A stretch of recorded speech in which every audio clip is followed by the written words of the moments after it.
தென்காசியில் முதலமைச்சர் M K Stalin road show மேற்கொண்டு வருகிறார். அவருக்கு உற்சாக வரவேற்பு அளிக்கப்பட்டு வருகிறது. அந்த காட்சிகளை காணலாம். இதுகுறித்த மேலும் விவரங்களை செய்தியாளர் இசக்கிராஜன் வழங்க கேட்கலாம். இசக்கிராஜன், வணக்கம். விவரங்களை சொல்லுங்க.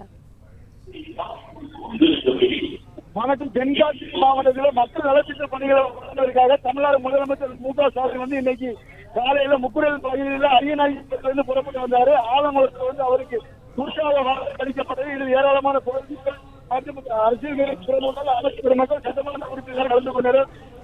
அவருக்கு வரும் வரை அனைத்து பகுதிகளிலும் உற்சாக வரவேற்பு திமுக வழங்கப்பட்டு வருகின்றது. தென்காசியில் நடைபெறும் அரசு நலத்திட்ட உதவிகளை வழங்கும் மேடைக்கு வந்து கொண்டிருக்கிறார். பிளே ஸ்டோர் மற்றும் ஆப் ஸ்டோரில் இருந்து பாலிமர் செயலியை QR கோடு மூலம் பதிவிறக்கம் செய்யுங்கள். செய்திகளை உடனுக்குடன் பெறுங்கள்.